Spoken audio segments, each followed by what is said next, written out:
Hi hello Mandya style cooking with information ಚಾನಲ್ಗೆ ಸ್ವಾಗತ. ಎಲ್ಲರೂ ಹೇಗಿದ್ದೀರಾ? ಯಾವಾಗಲೂ ಖುಷಿಯಾಗಿ ನಾನು ಮಾಡ್ತಿರೋ ವೀಡಿಯೋಸ್ ರೆಸಿಪೀಸ್ ಎಲ್ಲ ಇಷ್ಟ ಆದರೆ ಪ್ಲೀಸ್ ಒಂದು ಲೈಕ್ ಮಾಡಿ. ನಿಮ್ಮ ಒಂದು ಲೈಕ್ ನಮಗೆ ಪ್ರೋತ್ಸಾಹ ನೀಡುತ್ತೆ. ನಾನಿವತ್ತು ನಿಮಗೆ ತೋರಿಸ್ತಾ ಇರುವಂಥ ರೆಸಿಪಿ ರಾಗಿಯಿಂದ ನೀವು ಎಷ್ಟು ರುಚಿಕರವಾದ ಲಡ್ಡು ಮಾಡ್ಬೋದು ಅಂತ. ಅಂದರೆ ರಾಗಿ ಸರಿ ಅಂತ ಮಾಡಿಸ್ತೀವಿ ನೋಡಿ, ಅಂದರೆ ಗಂಜಿ ಹಸಿಟ್ಟು, ನಾವಿಲ್ಲಿ ಗಂಜಿಗೆ ಮಾಡಿಸುವಂತಹ ರಾಗಿ ಹಿಟ್ಟನ್ನು ಬಳಸಿದ್ದೀವಿ. ನಾರ್ಮಲಾಗಿ ನೀವು ಮನೇಲೆ ಬಳಸುವಂಥ ರಾಗಿ ಹಿಟ್ಟನ್ನು ಕೂಡ ಬಳಸಿ ಈ ಥರ ಮಾಡ್ಬೋದು.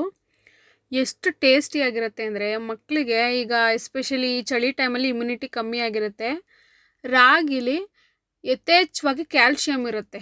ಗೋಧಿ, ಅಕ್ಕಿ, ಇನ್ಯಾವುದೇ ಧಾನ್ಯಗಳಲ್ಲೂ ಇರಲ್ಲ ಅಷ್ಟು ಕ್ಯಾಲ್ಶಿಯಮ್ಮು ಮತ್ತು ಆರೋಗ್ಯಕ್ಕೆ ತುಂಬ ಒಳ್ಳೆಯದು ರಾಗಿ.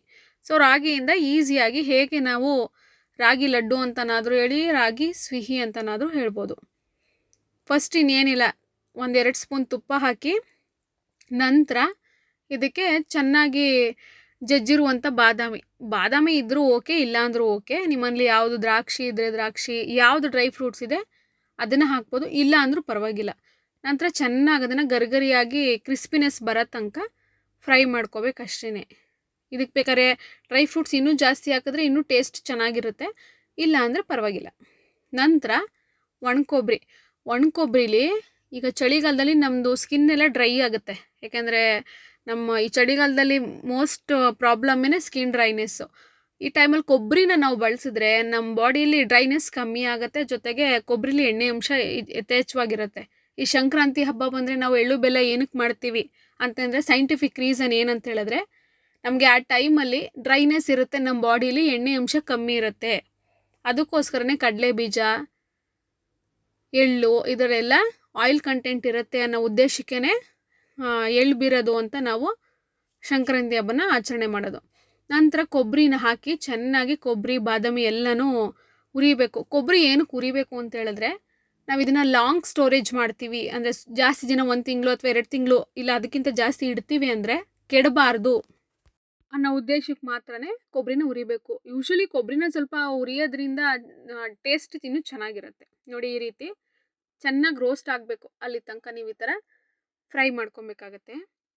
ನಂತರ ಅದೇ ಬಾಣಲಿಗೆ, ಅಂದರೆ ತುಪ್ಪ ಬಳಸ್ತೀನಂದರೆ ಬಳಸ್ಬೋದು, ನನಗೆ ಬಳಸಿರುವಂಥ ಕ್ವಾಂಟಿಟಿ ಸಾಕಾಗಿದೆ, ಅದಕ್ಕೆ ನಾನು ತುಪ್ಪ ಹಾಕ್ತಾಯಿಲ್ಲ. ನೀವು ಬೇಕಂತ ಹೇಳಿದ್ರೆ ತುಪ್ಪನ ಹಾಕ್ಬೋದು. ತುಪ್ಪನೂ ಅಷ್ಟೇ ನಮ್ಮ ಮೂಳೆಗಳಿಗೆ ಗಟ್ಟಿ ಕೊಡುತ್ತೆ, ಅಂದರೆ ಸ್ಟ್ರೆಂತ್ ಕೊಡುತ್ತೆ.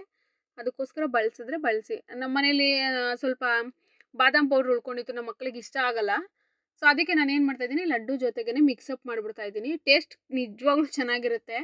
ನೀವು ಬೇಡ ಅಂದರೆ ಸ್ಕಿಪ್ ಮಾಡ್ಬೋದು, ಅದನ್ನು ಜಸ್ಟ್ ಫ್ರೈ ಮಾಡಬೇಕಷ್ಟೇ. ಏನಕ್ಕೆ ಅಂತ ಹೇಳಿದ್ರೆ ಕೆಡಬಾರ್ದು ಅನ್ನೋ ಉದ್ದೇಶಕ್ಕಷ್ಟೇ ಎಲ್ಲನೂ ಒಂದು 3-4 ನಿಮಿಷ ಫ್ರೈ ಮಾಡ್ತಾಯಿದ್ದೀನಿ ಅಷ್ಟೇ, ಈ ರೀತಿ. ನಂತರ ಆರ್ಗ್ಯಾನಿಕ್ ಬೆಲ್ಲ, ಅಂದರೆ ನೀವು ಯಾವ ಬೆಲ್ಲನಾದರೂ ಬಳಸ್ಬೋದು, ನೀವು ಮನೇಲಿ ಅವೈಲೇಬಲ್ ಇರೋಂಥದ್ದು. ಅದಕ್ಕೆ ಸ್ವಲ್ಪ ನೀರು ಹಾಕಬೇಕು, ಜಾಸ್ತಿ ನೀರು ಹಾಕಬಾರ್ದು. ನಂತರ ಅದು ಚೆನ್ನಾಗಿ ಕುದ್ದು ಒಂದೆಳೆ ಪಾಕ ಬರೋ ತನಕ ವೆಯ್ಟ್ ಮಾಡಬೇಕು. ಅದು ಎಲ್ಲ ಮಿಕ್ಸ್ ಆಯಿತು, ಕರಗ್ತು ಅನ್ನೋ ತಕ್ಷಣ ದಯವಿಟ್ಟು ಹಾಕಬೇಡಿ, ಅದೂ ಒಂದು ಫಾಲ್ಟ್ ಆಗುತ್ತೆ. ಅಂದರೆ ಲಡ್ಡು ಸರಿಯಾಗಿ ಬರಲ್ಲ, ಜೊತೆಗೆ ಜಾಸ್ತಿ ದಿನ ಇಡೋಕ್ಕಾಗಲ್ಲ. ಒಂದೆಳೆ ಪಾಕ ಬಂದರೆ ಪರ್ಫೆಕ್ಟ್ ಕನ್ಸಿಸ್ಟೆನ್ಸಿ. ಈ ಕೊಬ್ಬರಿ ಲಡ್ಡು ಅಥವಾ ರಾಗಿ ಲಡ್ಡು ಯಾವುದಾದ್ರೂ ಹೆಸರು ಕೊಡ್ಬೋದು ಇದಕ್ಕೆ. ನಾನು ಮನೇಲಿ ಮಾಡುವಂಥ ರೆಸಿಪಿನ ನಿಮಗೆ ಮಾಡಿ ತೋರಿಸ್ತಾ ಇದ್ದೀನಿ, ಅಂದರೆ ಚಳಿಗಾಲದಲ್ಲಿ ಮಾಡುವಂಥ ರೆಸಿಪಿ. ನೋಡಿ, 1 ಸ್ಟ್ರಿಂಗ್ ಕನ್ಸಿಸ್ಟೆನ್ಸಿ. ಈ ಟೈಮಲ್ಲಿ ಫಸ್ಟು ರಾಗಿ ಹಿಟ್ಟನ್ನು ಹಾಕ್ಕೊಂಡು ಮಿಕ್ಸಪ್ ಮಾಡ್ಕೊಬಿಡಿ. ನಂತರ ಹುರ್ಕೊಂಡಿರುವಂಥ ಕೊಬ್ಬರಿ ಮತ್ತು ಬಾದಾಮಿ ಎರಡನ್ನೂ ಹಾಕಿ ಚೆನ್ನಾಗಿ ಮಿಕ್ಸ್ ಮಾಡೋದಷ್ಟೇ.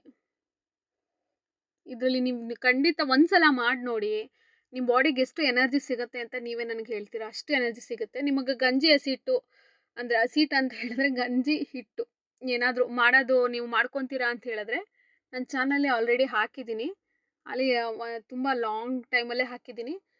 ಬೇಕಾದರೆ ನೀವು ಅದನ್ನು ಕೂಡ ಚೆಕ್ ಮಾಡ್ಬೋದು, ನಾನು ಲಿಂಕ್ನ ಡಿಸ್ಕ್ರಿಪ್ಷನಲ್ಲಿ ಹಾಕ್ತೀನಿ. ನೋಡಿ, ಈ ರೀತಿ ಆಗುತ್ತೆ.